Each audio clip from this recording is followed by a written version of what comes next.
Welcome to This Week in Missouri Politics. Busy week in Missouri politics, and we are joined by one of the top figures of the Missouri Republican Party, Lieutenant Governor Mike Kehoe. Thank you for the time. Hey, it's great to be on again. So, running for governor, I guess that season has started. It's the Christmas season now, but it's been campaign season for a year. How's it going? Well, it's been going great. We've had an incredible year. It's incredibly energizing to go around the state and talk to Missourians from one corner to the other.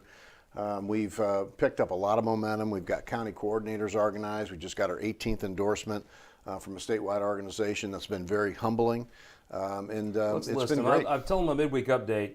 If you're a member of or if you're not a member of something that hasn't endorsed you yet, you're just not a member of much, right? Well, I mean, there's a lot of great associations out there. We're humbled to have the ones we have, and there's some more coming. We know of. So you were down at the Farm Bureau conference. That's not an unfamiliar place for you, right? No. Tell me how it was visiting with farmers from all around the state. That's great. It was packed, number one. But farmers have a lot, on their mind that they're concerned with. Obviously, if you're in agriculture, the weather is always the big issue you talk about. The drought we've had, really 2 years in a row, we've had a drought and still remains dry today. That's kind of the top of mind awareness. But drought has caused some shipping issues along the river. Can't get grain out in southeast Missouri specifically. They don't have storage for it. So that's caused a lot of things, a lot of problems. But eminent domain's a big piece. Agricultural people, farmers, especially 2, 3, 4 generation farmers, aren't in favor of government giving permission through eminent domain for companies to put utilities across their property, whether that's solar or electric or whatever. That's a very big issue with the agriculture community right now. I understand the 3 Republican candidates were all filtered through there. That's correct. One of the few times you've all kind of been at the same situation. What was your feel for the group being in the room with your 2 opponents? Well, first of all, it was with the Brownfield Network and Farm Bureau, so there was an interviewer from Brownfield Network. The room was packed. It was standing room only, and it was great to be in front of people that I knew so many of, and that I'm a part of that industry for 39 years now. So I was very comfortable in that room. I'm sure the others were as well. They asked us not to be in the room when the others were speaking. But it was a really good 20 minutes of interview on ag issues with a lot of the who's who in agriculture in attendance to watch that. Big news in the state this week. Senator Karla Eslinger, someone you know very well, has moved over to run the Department of Education in July when the current commissioner leaves. What would you think of the move? Well, I'm a big fan of Karla's. She's a great person. I've gotten to know her very well. When she was in the House, I knew her pretty well, but since she's been in the Senate, I've gotten to know her very well. I'm glad she's serving this last session out. I'm happy for the state because I think Karla is one of those people who understands the education role from being an educator and in the business, but she's also open to understanding that education really at the end of the day is not about what the adults in the room all want. It's about making sure the kids have the skills they need when they get out of school to go whatever next level they're going. And Karla understands there's some things that we could do better to get those kids better prepared to go to the VOTEC school, go to the community college, go to the 4-year school. I think Karla really understands that. There was an old governor from Phelps County that said economic development starts in kindergarten. I think if you're trying to hire people right now, you realize how much that actually is real. Yeah, and I'll tell you, as you know, 2 or 3 weeks ago, we were fortunate enough to go on a trade mission to Germany, and we met with 10 different companies. Some have a presence here, some are thinking about coming here. Number one question, every business was, tell me what your workforce is like. What are you doing to have trained employees if my business expands there or my business moves there? So the education piece that fits in with economic development is truly the hand in the glove. It's been interesting to watch. I thought if you need a good decision made, call Charlie Shields. I mean, I think she was the right person. What's been interesting to me to see is you're seeing some of the education establishment folks now move away from Destiny. They used to be on the same sheet of music. There's a difference there. And I think if there's one person there's education reform takes everybody, there's 197 votes for education reform. It's just about what do you reform it to. I think to keep people on the same sheet of music, you have the burn it down crew, but if you're going to reform it in a smart, conservative way, I think this hire was very important. I think you hit the nail on the head with Karla Eslinger. Well, and you know me, I'm a relationship person. Yeah. I believe that you govern through relationships, whether you agree or not agree with somebody, you figure it out. And Karla's the same way, and I think you're exactly right. She might be just a piece to move us to that next step. Speaking of next session, tell me what do you see? You've seen Gosh, how many of them have you been there for now? You're Record an old number of timer, bills yeah. were filed this week, as you know, and so a lot of legislation out there, a lot of people running for office, and that always, no matter what cycle you're in, that's always an interesting dynamic when you have multiple senators and House members running for various offices. It's so odd to me. When I think of the post-term limit Senate, the three bulls of that would be you, Senator Watson, Senator Richard. A lot of times in that last session, folks try to grab for something. There's contention. Maybe the most productive legislative session I can ever remember was 18. You got a ton of stuff done. It was an election year. Well, we had a governor who had other things on his mind. I always thought you had a governor that united you guys together. Well, Todd Richardson was in the House, as you remember, and Todd and Ron and I would talk about that all the time. We had Mike Serpoy and Rob Vescovo at the time, but we really got a lot done in 18 that was good conservative stuff, not just additional things for Missourians to have to be bothered with. Good conservative legislation passed in that session. What do you see this session? Well, I think it will be slow, and it doesn't matter what the dynamics or the personalities are in the House or the Senate. Again, when it's an election year and you have multiple people running in both chambers for different offices, it creates a different dynamic. The FRA is coming up this year. Remember last time, it looked to be like in the room, you said, I want the ball, I'll handle it. And you did. I don't think anybody, Republican, Democrat, Conservative, whether you're a Facebook warrior, you actually have a real job, I mean, the FRA is a big deal. Hospitals will close in this state. Huge. Hospitals will also not invest in this state if they think this is even up for grabs. How do you see that getting done? It feels like another special session. Well, let me tell you, whether you think FRA or the Hospital Association is doing the right thing, wrong thing, one thing that nobody can deny is rural health is in a crisis across the country and in this state. And a lot of the rural health systems are behind because of the reimbursement rate, mainly from the feds, by the way. And when you start playing with the FRA, and that gives them even more of a stress on cash flow and future and what they think they're going to have or not have, it makes it very difficult to operate any kind of business under that atmosphere, but especially in the healthcare space. If you own a chain of hospitals, which most of these hospitals are part of a chain, why would you invest in a state that can't get the basic things done right? You're not talking about helping hospitals. You're talking about getting them paid by the federal government. And remember, it's a tax they charge themselves. They assess on themselves. So hopefully we can get that worked through as early as possible and get on to other things that are good for Missourians. You have a really unique backstory. Being familiar with St. Louis, maybe farmed down, and Jerome, how businesses in the home here in Jeff City. Tell me, how do you really address crime in St. Louis? Is it possible to do that? Absolutely possible. I've said if I'm successful, Scott, day one, hand comes off the Bible, crime is the very first thing. Before any other inaugural ball or music plays, we are going to have the people that can make the decisions at the table, including law enforcement from across the state, to try to make sure we understand what the tools are that they need and then encourage through whatever means we have possible the community leaders in those areas to address that. And backing the prosecutors is step number one. You saw Gabe Gore announce that he is actually running. I'm very excited about that. He's doing a great job. Since he's been in that office, it's been amazing what he's been able to do. And that is a very important piece to crime, is having prosecutors in place that will actually put the bad guys and keep them in jail. It would be very interesting, though. I mean, Kim Gardner won 2 landslide elections. If he's doing a better job, is that what the folks want? I mean, at some point, do you not get the government you vote for? Well, you've got to get the right people to understand how elections are important and get them engaged. And I think even in the city, and I'm born and raised in the city, inner city, as you know, people want safety back in their communities. They want to be able to go out and paint the handrail on their front porch without getting shot at. What if they don't? Well, they're going to have to get engaged. So I think it's a really grassroots effort for somebody like Gabe Gore to get involved. Yeah. There's certainly the vocal minority, I think, that are the defund the police efforts. The majority of the people I know in the city, I've went door to door in inner city St. Louis multiple times and talked to these folks. They want the police. They want community policing. They want crime under control. They want their streets back. That's interesting.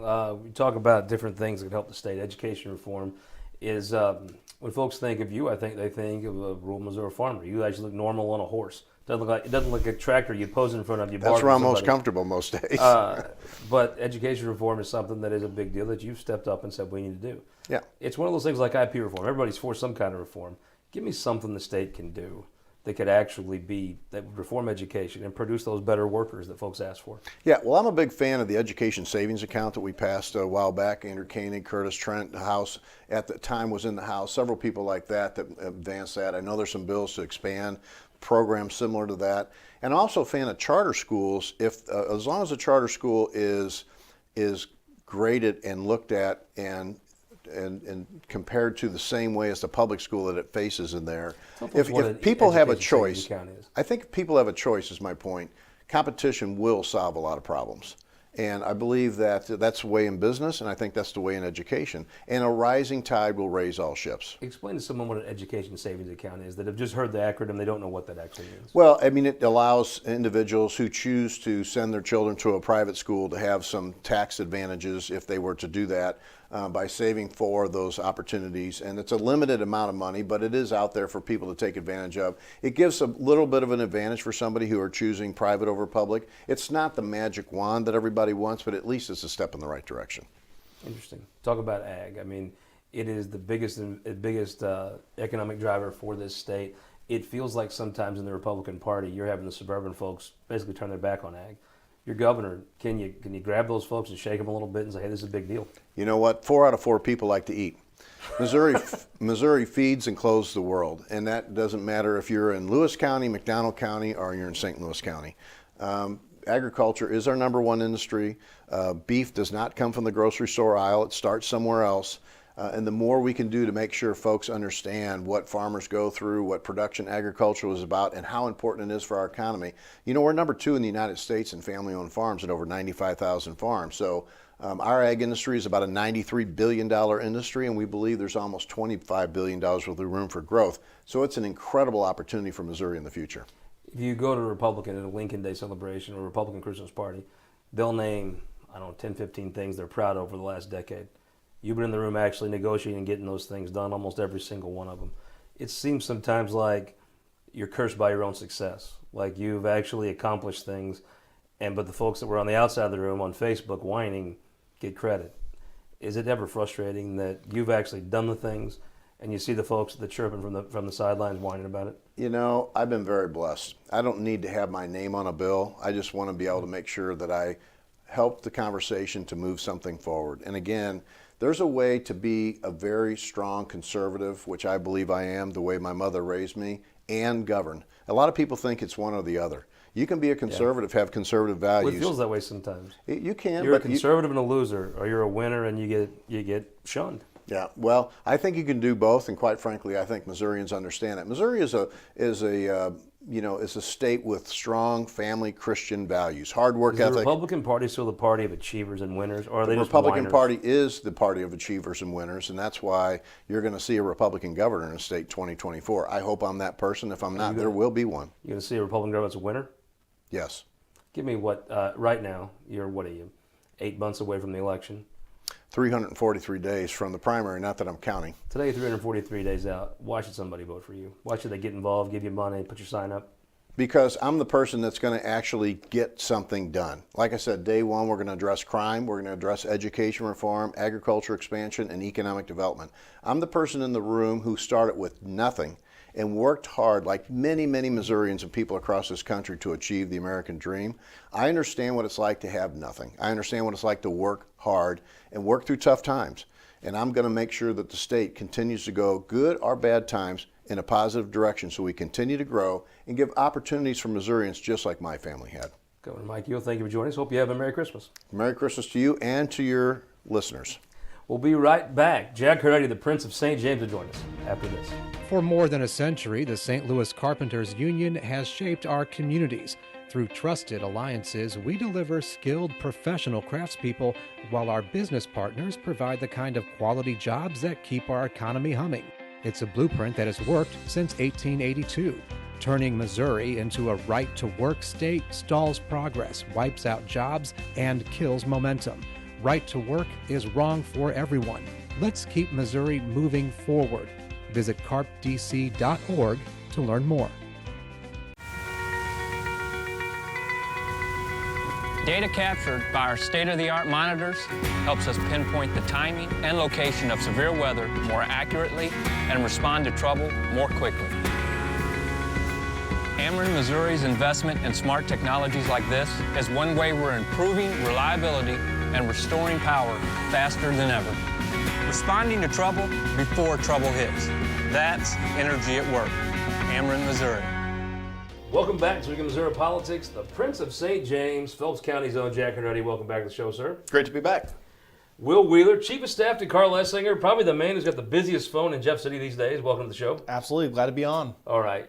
Biggest story of the week is your boss, Senator Karla Eslinger, announced that after session in July, she's going to go to work at running the Department of Elementary and Secondary Education. I'm not even smart enough to say it. Big week for her, right? Absolutely. Senator for the next 6 months. She's going to serve out her term with grace and dignity, fighting for the people of the 33rd District, and then go right the ship over at DESE.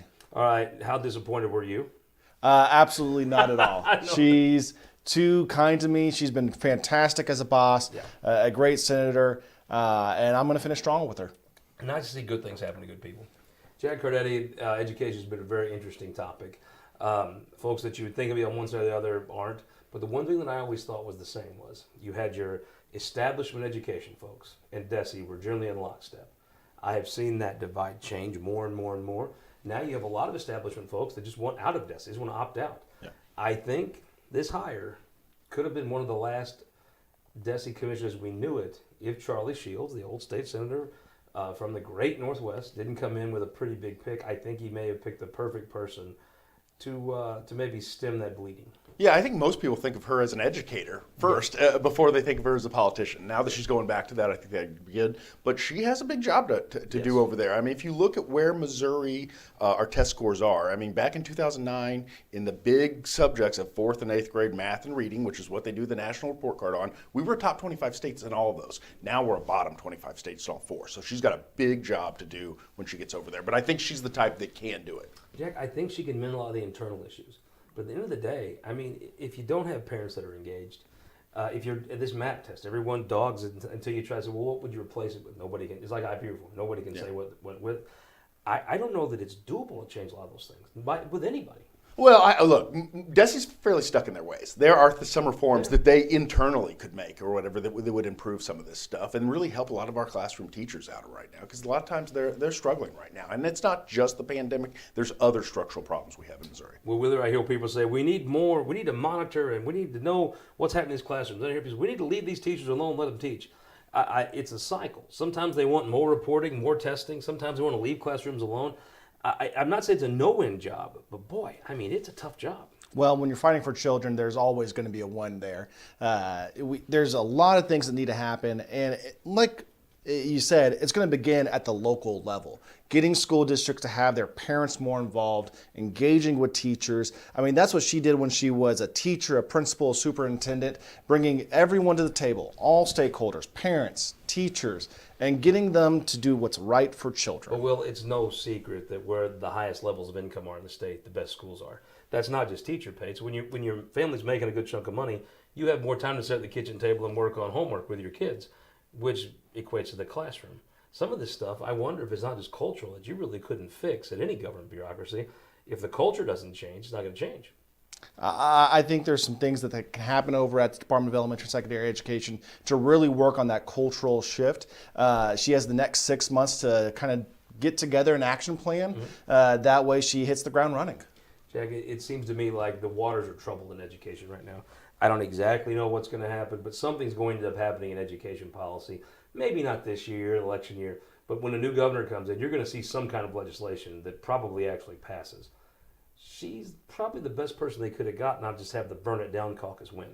Yeah, I mean, she has a ton of respect and support from Republicans and Democrats over the legislature. That's important. But what I think she'll do a good job of is looking at what the other states that are making progress and feuding some of our neighbors, Iowa, Tennessee, Illinois, all of those have moved up in the last 13 years in all those state rankings. One thing they do And over there... Different type of states, too. Different type of states. Different, some liberal, some conservatives. But one of the things they all have in common is they focus on student growth more than we do, right? Like you said, the kids from the richest areas have the best schools or whatever. A teacher can't do anything about that. What they can do, though, is when they get that kid at the start of the year, we can measure how much do they grow that kid academically throughout the year, regardless of where they came in. And that's a big focus on a lot of other states. We haven't gotten there. We don't focus as much on student growth in Missouri. I think that's one of the keys if you look at what other states have done. It's really point A to point B testing that we do right now in the state of Missouri. If we can move to a more competency-based model and let students continue to grow at their own pace, at their own rate, let the kids who are excelling excel fast, and let the kids who need a little bit more help learn. Yeah, but it rewards teachers. If they are able to grow those kids, that's what we want. Jack Cardetti, we're here in December now. Coming second to last show of the year. I get to not shave like you do here in 2 weeks. But looking back, biggest story of the year this year. Yeah, I mean, look, I think when we look back at 2023, decades from now, the Interstate 70, the fact that again, I'm a little biased. I live in Columbia. I drive to St. Louis and Kansas City a lot on I-70. It's a terrible road, yet it could be such an asset for Jack, Missouri. even if you live in Centerville, the fact of the matter is, if you don't even touch I-70, having that thing opened up for business, I mean, let's be honest. If you're down in Carthage, some of the free cheese or from the government programs comes from money off I-70. It's going to help everybody, even indirectly. But yes, I drive I-70 a lot, and my God, I can't wait for the Lincoln Hub Expressway to be 6-lane now. Yeah, I mean, it is the commerce expressway of Missouri. Really if you look at where it is, and you look at how important it is nationally, and the fact that we've sat and talked about this problem for decades, that we actually did something about it in 2023, I think that, looking back, will be one of the biggest things. Did you ever think, I mean, really, this is a byproduct of the pandemic in some ways, but did you ever think, when you worked for the Nixon's office back in the day, did you ever think this would happen in a chunk like this, in a comprehensive plan? I never did. Yeah, every time I worked in the governor's office, we were always cutting. We were always cutting budgets because we were in such a bad place. The fact that they were able to marry up what, quite frankly, is a lot of federal money, a lot of money that Biden got, in there, and they knew it was one-time money, and they had a one-time use for it here. I think that's really smart. I think it's going to pay dividends for years. Biggest story of the year. I think, without a doubt, Governor Parson being able to confirm and get on the Supreme Court 2 female judges. Jack Cardetti, let's talk about pot.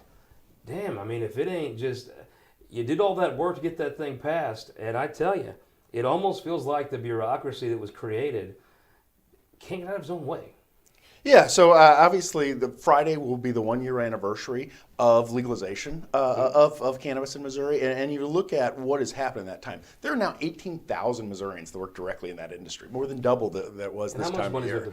And so right now we've now crossed $40 million going for Missourians' veterans care. More than $100 million in taxes and fees have been raised, but the biggest recipient of that are the veterans here in Missouri. So couldn't come at a better time when a lot of our veterans' homes are too crowded and we're having trouble staffing. How in the hell did Peter Meredith and Nick Shore agree on something? And how in the hell is it that the state just can't find a way to regulate with some... It reminds me of the meter maids in Jeff City.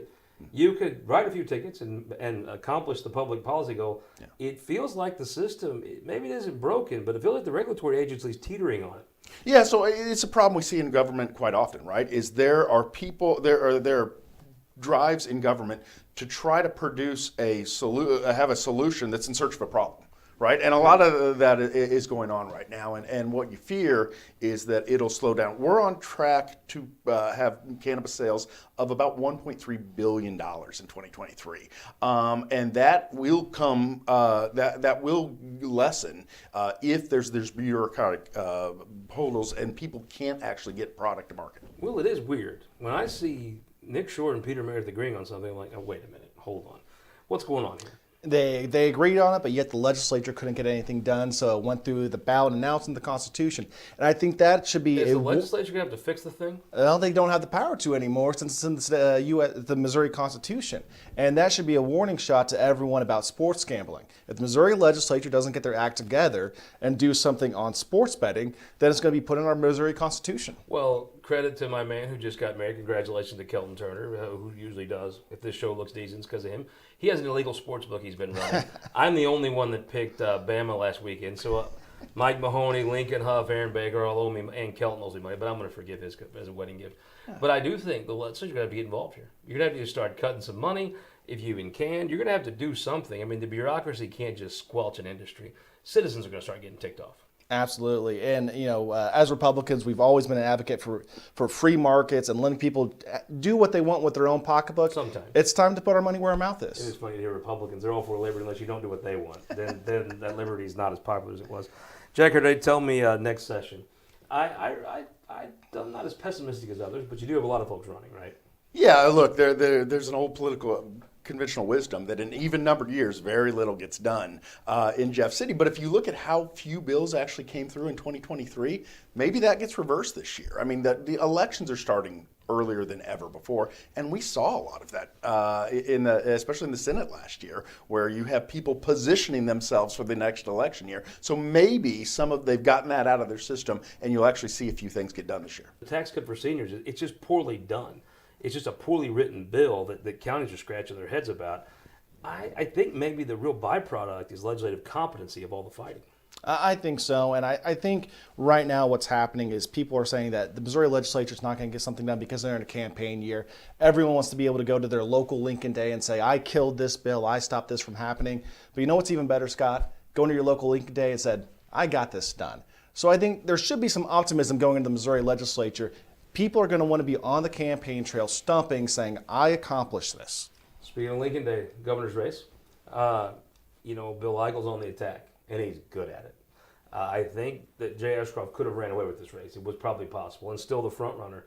But the infighting with Ashcroft and Eigle, I think, is opening up a lane for Kehoe. Am I wrong? You've actually won a few of these. The Bill Eigle of those three politicians is the Trumpiest of all of them. Right, and knows how to deliver that punch. And so now, will he have the resources? Will he have the organization to actually win that primary?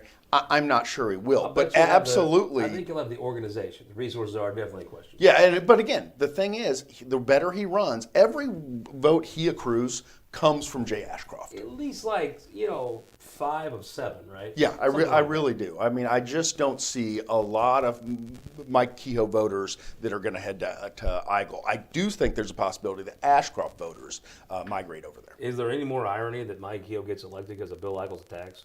Is that not political irony on steroids? It would be pretty beautiful, but I think what's important here is that Kehoe is going to have the resources for this race. And not only that, he's going to barnstorm the entire state. If you don't know who Mike Kehoe is right now, you're going to know his name by the end of August. You know, the only thing about Ashcroft being the frontrunner is the fundraising isn't exactly matching his frontrunner status yet. I mean, I think he's still by far, you couldn't, honestly, with that race, he's not the frontrunner. But maybe that fundraising catches up to that status, and if he does, then it's going to be hard to beat, right? We'll see. Senator Eigle is definitely doing the fundraising as well right now, and barnstorming the state. If anything, if I'm having to put down a spoiler alert right now, I'd probably pick Senator Eigle to finish second when Kehoe wins it all. Interesting. With a minute left, 2 on the week. So the circuit clerks of the Missouri have won the week. Just this week, we've had 100,000 former past nonviolent criminal marijuana offenses automatically expunged from people's records. That took the work of the circuit clerks. The money for that is when you go into a dispensary, you purchase a cannabis product, part of that tax you're paying goes to automatically expunge those records. That's an issue of fairness, but it's also good for the economy in this labor shortage. Cutting government through pot. Who'd have thought?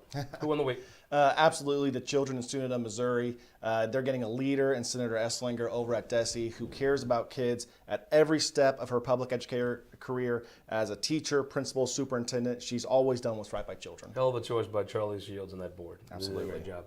I am going to say who won the week is Sherry Childs over at the Governor's Mansion. Saturday night it was sleet and raining. Monday night it was cold. You had hundreds of people from all over the state come to the Governor's Mansion. The People's Mansion, as First Lady calls it. And the Governor and First Lady greeted every one of them. It was a nice thing to see and warmed your heart. We'll see you next week for our last show of the year with the person who's been the guest of the last show of the year every year for 10 years now, United States Senator Eric Schmidt, on This Week in Missouri Politics. This Week in Missouri Politics is sponsored by the Missouri Automobile Dealers Association, Ameren, Spire, and the United Electric Cooperative.